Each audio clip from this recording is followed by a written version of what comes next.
En esta ocasión les voy a compartir una columna titulada La nueva pandemia, el desempleo.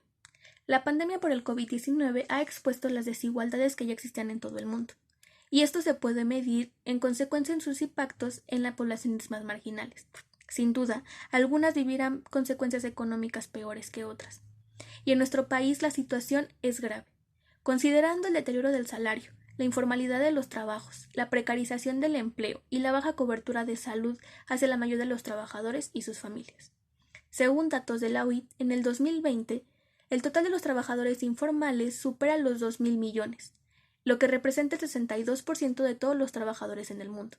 El empleo informal representa el 90% en aquellos países de bajos ingresos y el 67% en los de ingresos medios.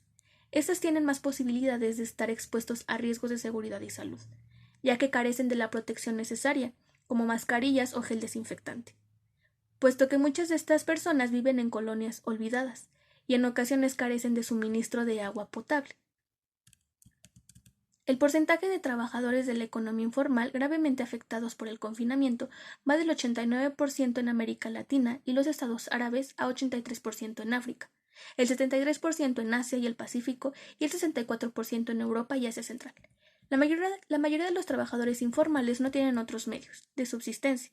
Son los que viven al día, los que no se pueden quedar en casa.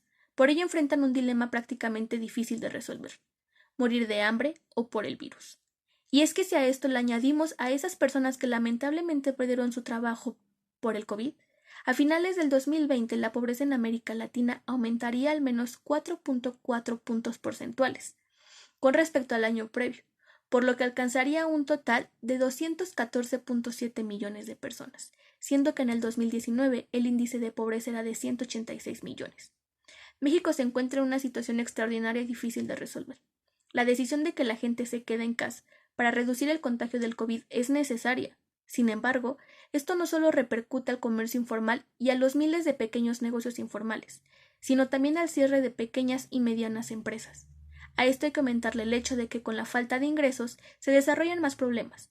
Uno de ellos es el 50% de los hogares que padecen algún tipo de inseguridad alimentaria, y su población está afectada por la triple carga de malnutrición. Ante esta situación, el Banco Central ha aportado el 30% del tamaño del mercado interbancario, como medida para otorgar créditos a las distintas empresas, para preservar los puestos de trabajo y proporcionar a los trabajadores ayuda a sus ingresos. Desafortunadamente, no todos los trabajadores o las empresas se benefician de estas medidas.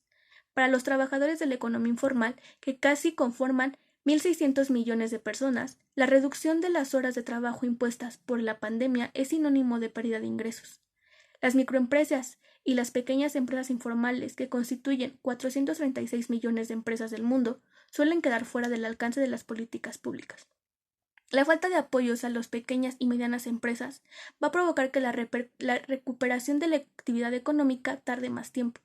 Al haber más gente desempleada y menos empresas operando, los salarios y el consumo se dañarán. Si bien las personas en todo el mundo se ven afectadas por el coronavirus, en muchos de los países los trabajadores informales son el sustento de la economía, y acatar el confinamiento impuesto por el gobierno puede conducir más fácilmente al hambre y a la falta de vivienda.